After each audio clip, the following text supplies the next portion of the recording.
So, nandito tayo yan. Ayan. Sa ano ni Coach Magic. Signal niya.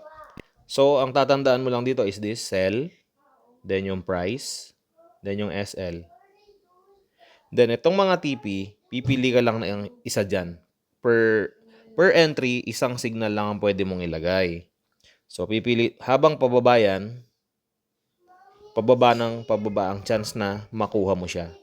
So, dito, kung low risk ka lang, etong ilagay mo, TP1 or TP2. Kung mid risk ka dito, o kung high risk ka, itong mga to. So, kung low risk ka lang, ito lang ilagay mo. So, piliin mo, TP1 muna. Tandaan mo lang yung mga yan.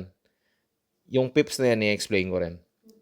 So, tandaan mo, sell 4334 to 4333 to 4334. So, range siya. Pwede kang pumili any dyan kung saan mo papasukan. Then, yung SL niya is 4334. So, punta tayo sa MetaTrader 5. So, ang signal niya is sell. So, i-click mo to, di ba? Sell. So, dito siya, 4334. Itatapat mo siya sa number. 4334. 4333 to 4334. So, lagay na lang natin ito. It doesn't have to be exact. Yan. Then, SL. Click mo lang ulit to. Lalabas yung SL. So, ang SL niya is 4344, di ba? Yan. Doesn't have to be exact din. Around that area.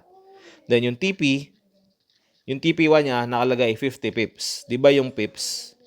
Every 500 points. Every 100 points, that's 10. So, divide mo lang siya 10. So, papakita ko sa'yo. Click mo yung TP. Ito.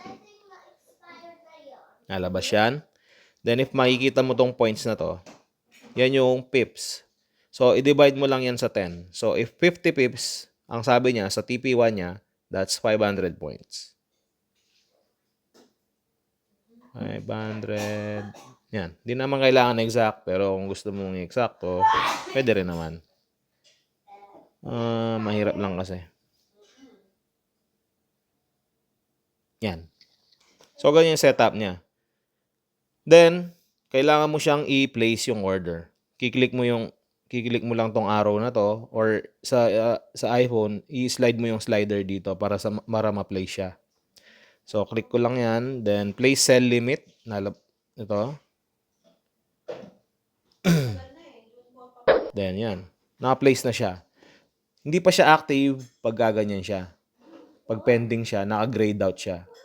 So, in order to activate, kailangan yung price, which is this current price, kailangan umakyat muna siya dito. At tamaan niya yung price na sinet natin para mag-activate siya. Now, to profit, kailangan tatamaan niya yan, then babalik siya pababa. At pag na-hit na yung TP mo, mag-i-stop na yung trade mo. And magpa-profit ka na kung magkano yung nakalagay mong